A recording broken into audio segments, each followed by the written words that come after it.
और करें इस वक्त मुरादाबाद के ठाकुर द्वारा का ईद उल फितर के मौके पर शहर ईदगाह कमेटी के सदर हाजी मुख्तार शैफी की खास अपील सामने आई है। उन्होंने मुस्लिम समाज से कहा है कि ईद की खुशियां गरीबों के साथ बांटें और उनकी मदद करें। हाजी मुख्तार शैफी ने शरीयत के अनुसार ईद की नमाज ईदगाह में अदा करने की अपील की। साथ ही कहा कि किसी भी छोटी मोटी बात को नजरअंदाज किया जाए और आपसी भाईचारा और गंगा जमुनी तहजीब को बनाए रखें। ईद के मौके पर आपसी दोस्त भूल कर एक दूसरे को गले लगाएं और ज़्यादा से ज़्यादा ज़रूरतमंदों की भी मदद करें।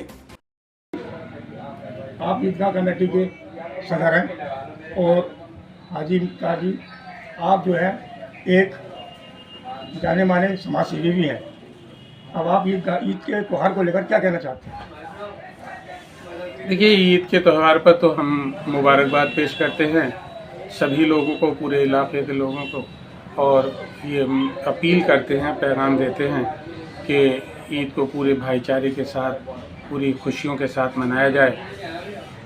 किसी भी तरह की अगर कोई दिक्कत आती है, कोई ऐसा नागवार वाक़या पेश आता है, तो हम सब लोग उसमें संयम से काम लें, तहम्मुल से काम लें, बर्दाश्त करेंगे और किसी भी हालत में टकराव का माहौल पैदा ना होने दें। साथ ही ये भी आपको जानकारी देनी है कि ईद की खुशियों के साथ बहुत बड़ी तैयारी चल रही है। सभी लोग ख़रीदारियाँ कर रहे हैं ईद की तैयारी के लिए। गलियाँ और सड़कें सजाई गई हैं। ईदगाह पर भी सफाई की गई है पूरी तरह, ताकि नमाजियों को आसानी रहे और किसी तरह की तकलीफ़ ना हो, कोई दुश्वारी ना हो। और ईदगाह की नमाज का टाइम हमने 8:30 पर सुबह में रखा है और उसकी पूरी तैयारी है। कारी हस्मत अली साहब हमारे शहर इमाम हैं जो उस पर नमाज़ पढ़ाएंगे। और हमारी पूरे ठाकुर द्वारा के लोगों से अपील है कि ईदगाह की नमाज, ईद की नमाज ईदगाह पर ही पढ़ें। ये जो आम रिवाज बनता जा रहा है कि छोटी छोटी मस्जिदों में, गलियों और मोहल्लों की मस्जिदों में लोग नमाज पढ़ लेते हैं, ये इस्लामी तालीमात के ख़िलाफ़ है। एक बार ये चाहा गया है हमारे मज़हब के हिसाब से कि एक बड़ा इज्तिमा हो और उसमें सब लोग एक साथ इकट्ठा हों, लेकिन मस्जिदों में नमाज़ पढ़ लेने से ये मकसद पूरा नहीं हो पाता है। मेरी अपील है कि ज़्यादातर लोग यही कोशिश करें कि ईदगाह पर ही नमाज़ पढ़ें। ईदगाह में और मस्जिद में एक फ़र्क भी है। मस्जिद छत वाली जगह होती है और ईदगाह में छत नहीं होती है। अल्लाह पाक को एक ऐसी इबादत भी पसंद है जो बिना छत के की जाए, खुले आसमान के नीचे की जाए। अमूमन ये सोच बनी हुई होती है कि जो भी रमज़ान के महीने में जुम्मा आता है वो आखिरी जुम्मे को अलविदा जुम्मा कहते हैं, लेकिन इस बार चूँकि चांद 29 का भी दिख जाता है तो एक कन्फ्यूज़न बना रहा। तो जो अलविदा जुम्मा जज्बाती तौर पर था वो तो पिछला मना लिया गया है, लेकिन हकीकत में अलविदा जुम्मा अगर चांद नहीं दिखता है तो ये 20 तारीख को, 20 मार्च को ही होगा।